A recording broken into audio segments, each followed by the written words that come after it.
Assalamualaikum warahmatullahi wabarakatuh. Yang saya hormati Bapak Iwayan Nukalantara selaku dosen pembimbing. Yang saya hormati para dosen pembimbing. Perkenalkan, saya Vera Pipin Wulandari akan mempresentasikan hasil tesis saya yang berjudul Analisis Pengaruh Kebijakan Desentralisasi Fiskal terhadap Kinerja Keuangan Daerah di Indonesia. Latar belakang masalah. Desentralisasi fiskal di Indonesia bertujuan memperkuat pembangunan lokal, mendekatkan pengambilan keputusan ke daerah, dan mengurangi ketimpangan fiskal sebagaimana diatur dalam Undang-Undang Nomor 33 Tahun 2004 dan Undang-Undang Nomor 1 Tahun 2022. Namun, ketergantungan daerah pada transfer pusat masih tinggi, yaitu di atas 65% sejak tahun 2016, dan PAD belum optimal. Kinerja keuangan daerah sangat dipengaruhi tata kelola, akuntabilitas, serta kemampuan mengelola anggaran secara efisien dan efektif. Rumusan masalah dalam penelitian ini dilatar belakangi oleh ketidaksesuaian antara tujuan normatif desentralisasi fiskal untuk memperkuat kemandirian dan meningkatkan kinerja keuangan daerah dengan kenyataan di lapangan yang menunjukkan masih tingginya ketergantungan terhadap transfer pusat dan rendahnya PAD. Penelitian ini bertujuan untuk mengkaji sejauh mana tiga aspek dimensi desentralisasi fiskal, baik pendapatan, transfer, dan pajak berpengaruh signifikan terhadap efisiensi dan efektivitas keuangan daerah di Indonesia, termasuk potensi time lag untuk menghasilkan rekomendasi kebijakan fiskal yang akuntabel, responsif, dan berkelanjutan. Pertanyaan penelitian ini ada 6, yang pertanyaan nomor 1 hingga ketiga adalah apakah desentralisasi fiskal, pendapatan, transfer, dan pajak berpengaruh terhadap rasio efisiensi keuangan daerah di Indonesia. Dan pertanyaan nomor 4 dan sampai dengan 6, apakah desentralisasi fiskal, pendapatan, transfer, dan pajak berpengaruh terhadap rasio efektivitas keuangan daerah di Indonesia. Untuk tujuan penelitiannya sendiri adalah untuk menjawab dari pertanyaan penelitian tersebut. Lingkup penelitian hanya mencakup provinsi yang telah berdiri sebelum 1 Januari 2014 untuk menjaga konsistensi data. Provinsi yang mengalami pemekaran administratif selama tahun 2014 hingga 2024 dikecualikan karena dapat memengaruhi validitas analisis fiskal. Hanya provinsi yang secara konsisten menerbitkan LKPD pada periode penelitian yang akan dijadikan sampel. Data keuangan dihitung berdasarkan agregasi untuk memperoleh gambaran kinerja keuangan daerah secara menyeluruh.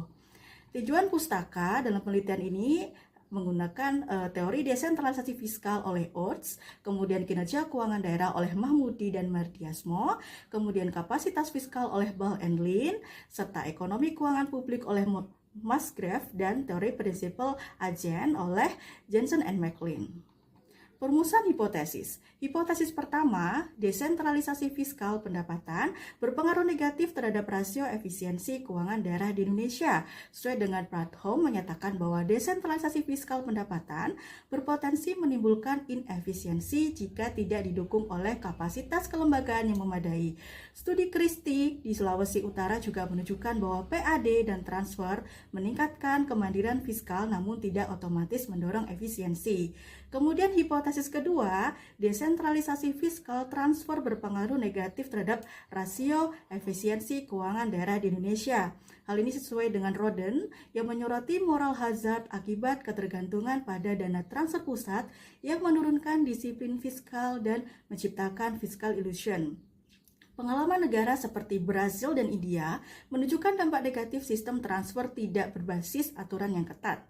Kemudian, hipotesis ketiga, desentralisasi fiskal pajak berpengaruh negatif terhadap rasio efisiensi keuangan daerah di Indonesia.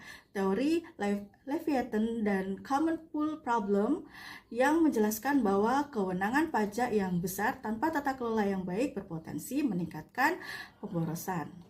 Kemudian hipotesis yang keempat, yaitu desentralisasi fiskal pendapatan berpengaruh positif terhadap rasio efektivitas keuangan daerah di Indonesia. Martinez Verkus dan McNabb menyatakan bahwa kewenangan mengelola pendapatan mendorong akuntabilitas, inovasi fiskal, dan optimalisasi PAD sehingga meningkatkan efektivitas keuangan. Kemudian hipotesis yang kelima, desentralisasi fiskal transfer berpengaruh negatif terhadap rasio efektivitas keuangan daerah di Indonesia. Pradholm menegaskan bahwa transfer fiskal yang terlalu besar justru menimbulkan ketergantungan, memperlebar kesenjangan, dan melemahkan kemandirian daerah sehingga berdampak negatif terhadap efektivitas keuangan daerah. Kemudian hipotesis yang keenam, desentralisasi fiskal pajak berpengaruh negatif terhadap rasio efektivitas keuangan daerah di Indonesia. Menurut Arens dan Al-Fada, desentralisasi fiskal pajak tanpa kapasitas, transparansi, dan pengawasan yang memadai menimbulkan ketimpangan korupsi serta moral hazard yang berdampak negatif pada efektivitas keuangan daerah. Kerangka penelitian dalam penelitian ini menggunakan variabel independen yaitu desentralisasi fiskal, pendapatan, transfer, dan pajak, dan variabel dependen yaitu kinerja keuangan daerah yang dihitung menggunakan rasio efisiensi dan rasio efektivitas, sekaligus menggunakan variabel kontrol yaitu COVID-19 dummy dan jumlah penduduk. Untuk desain penelitian dan metode pengumpulan data, penelitian ini menggunakan pendekatan kuantitatif deskriptif dengan data sekunder berupa APBD periode 2014 hingga 2024 yang diperoleh dari Direktorat Jenderal Perimbangan Keuangan, Kementerian Keuangan, serta populasi penelitian mencakup seluruh provinsi di Indonesia dengan penentuan sampel menggunakan teknik purposive sampling berdasarkan kriteria yang telah dibatasi pada lingkup penelitian. Metode analisis data menggunakan pemilihan teknik estimasi data panel, pengujian asumsi klasik, dan juga pengujian hipotesis. Untuk model analisis sendiri, ada 12 model untuk menguji 6 hipotesis, di mana variabel dependen untuk model 1 hingga 6 adalah efisiensi keuangan. Sedangkan untuk variabel dependen model ke-7 hingga ke-12 yaitu efektivitas keuangan. Kemudian untuk variabel independen utamanya adalah desentralisasi fiskal pendapatan, transfer, dan pajak baik pada provinsi I pada tahun ke-T maupun pada provinsi I pada tahun T-1. Definisi operasional variabel. Variabel dependen adalah kinerja keuangan daerah, yaitu diukur dengan rasio efisiensi dan rasio efektivitas. Rasio efisiensi adalah total belanja daerah dibagi dengan total pendapatan daerah dikali dengan 100%. Kemudian untuk rasio efektivitas adalah realisasi pendapatan asli daerah dibagi dengan anggaran pendapatan asli daerah dikali 100%. Untuk variabel independen adalah desentralisasi fiskal. Ada desentralisasi fiskal pendapatan, yaitu pendapatan asli daerah dibagi dengan total pendapatan daerah dikali 100%. Untuk desentralisasi fiskal transfer, yaitu transfer dari pemerintah pusat dibagi dengan belanja daerah dikali 100%. Untuk desentralisasi pajak, yaitu pendapatan pajak daerah dibagi dengan total pendapatan daerah dikali 100%. Untuk variabel kontrolnya ada jumlah penduduk, yaitu ukuran populasi yang dijadikan logaritma pada provinsi I pada tahun ke-T. Kemudian ada dummy COVID-19, yaitu dummy bernilai 0 pada sebelum dan setelah pandemi. Kemudian bernilai 1 pada tahun selama pandemi. Kemudian ada interaksi untuk mengukur robustness test, yaitu interaksi antara desentralisasi fiskal pendapatan, transfer, dan pajak dan COVID-19. Statistika deskriptif. Data menunjukkan bahwa ketergantungan pada transfer pusat masih tinggi, PAD dan pajak daerah terbatas, serta efektivitas bervariasi antar daerah. Hal ini menegaskan adanya kesenjangan kapasitas fiskal daerah yang perlu ditangani dalam kebijakan desentralisasi fiskal. Pengujian kelayakan model. Model data telah diuji dengan uji Lagrange multiplier, uji Chow, dan uji Hausman, sehingga menghasilkan model data panel terbaik untuk setiap model penelitian. Pengujian asumsi klasik ada uji normalitas, yaitu untuk model penelitian 1 sampai dengan 12. Berdasarkan teorema limit pusat pada ukuran sampel yang besar, distribusi koefisien regresi akan tetap mendekati normal, meskipun residual tidak berdistribusi normal. Selain itu, nilai standar deviasi residual yang rendah atau kurang dari 1 menunjukkan bahwa tingkat kesalahan prediksi model relatif kecil, sehingga kualitas model masih dikategorikan yang baik. Kemudian ada uji multikolinearitas, yaitu untuk model penelitian 1 sampai dengan 12. Nilai korelasi antar variabel yang seluruhnya berada di bawah 0,85 menunjukkan bahwa model penelitian ini tidak mengalami masalah multikolinearitas. Kemudian untuk uji heteroskedastisitas, untuk model penelitian 1 sampai dengan 12, berdasarkan grafik residual, penyebaran data terlihat acak dan tidak membentuk pola tertentu, sehingga dapat diindikasikan memastikan tidak terjadi heteroskedastisitas. Pengujian hipotesis untuk menguji pengaruh desentralisasi fiskal terhadap efisiensi keuangan daerah. Model 1 dan 2, PAD, pendapatan asli daerah itu negatif signifikan. H1 terbukti. PAD meningkat tidak otomatis efisien karena tata kelola fiskal yang lemah. Kemudian model 3 dan 4, transfer pusat itu berpengaruh negatif signifikan jangka pendek. H2 terbukti. Ketergantungan transfer itu menyebabkan moral hazard dan agency problem. Kemudian model 5 dan 6, pajak daerah itu berpengaruh negatif signifikan. H3 terbukti. Kewenangan pajak daerah belum diimbangi dengan kapasitas kelembagaan sehingga justru memicu perilaku belanja yang tidak efisien, dan teori common pool problem yang menjelaskan perilaku sektoral dalam birokrasi fiskal sebagai penyebab tidak tercapainya efisiensi. Kemudian, menguji pengaruh desentralisasi fiskal terhadap efektivitas keuangan daerah. Model 7 dan 8, PAD tidak signifikan, H4 tidak terbukti. Artinya, peningkatan PAD tidak menjamin pencapaian target keuangan. Penyebabnya lemahnya administrasi fiskal, partisipasi masyarakat, dan pendekatan input base.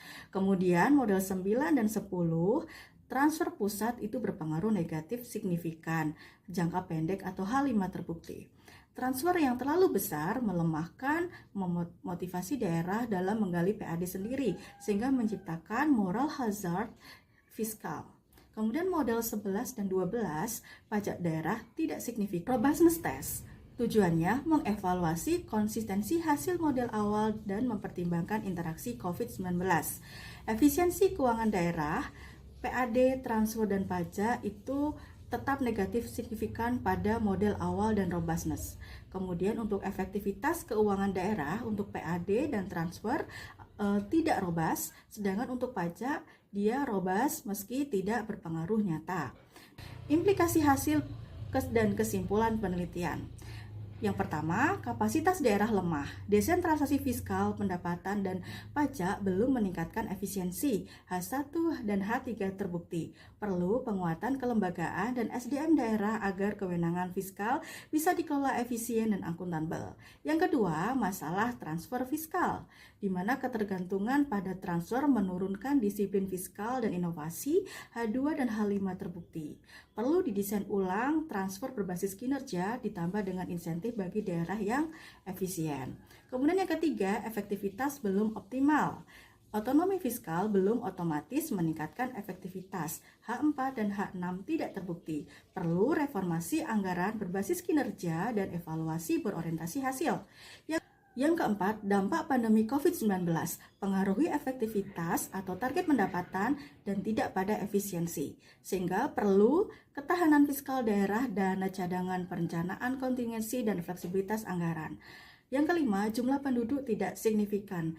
Kinerja fiskal tidak ditentukan populasi. Penilaian harus proporsional dan kontekstual sesuai dengan potensi lokal. Kemudian hasil robustness test untuk variabel efisiensi, untuk model efisiensi, robust artinya stabil, konsisten meski tidak ada pandemi. Untuk efektivitas itu tidak robust, artinya sensitif terhadap krisis. Implikasi perlu mekanisme adaptif dan responsif dalam kebijakan fiskal. Desentralisasi fiskal di Indonesia belum optimal, terkendala oleh ketergantungan transfer, lemahnya kelembagaan, dan renangnya efektivitas terhadap krisis. Keberhasilan desentralisasi fiskal tidak cukup dengan pelimpahan wewenang, tapi sangat bergantung pada kualitas kelembagaan, desain transfer, insentif, dan kesiapan struktural pemerintah daerah. Keterbatasan penelitian, indikator terbatas hanya efisiensi dan efektivitas, belum mencakup solvabilitas, likuiditas, dan akuntabilitas. R-square-nya juga masih rendah, artinya ada faktor penting lain yang belum dimasukkan. Untuk saran kebijakan, yang pertama, perbaikan kelembagaan dan kapasitas fiskal daerah, transfer berbasis kinerja, evaluasi kewenangan pajak dan perkuat pengawasan, bangun sistem manajemen risiko fiskal daerah. Dan untuk penelitian selanjutnya, perlu indikator seperti solvabilitas, likuiditas, akuntabilitas, tambah variabel lain kapasitas kelembagaan, kualitas belanja, dan tata kelola. Cukup sekian presentasi dari saya, semoga bermanfaat. Jika ada kesalahan saya mohon maaf. Terima kasih. Wassalamualaikum warahmatullahi wabarakatuh.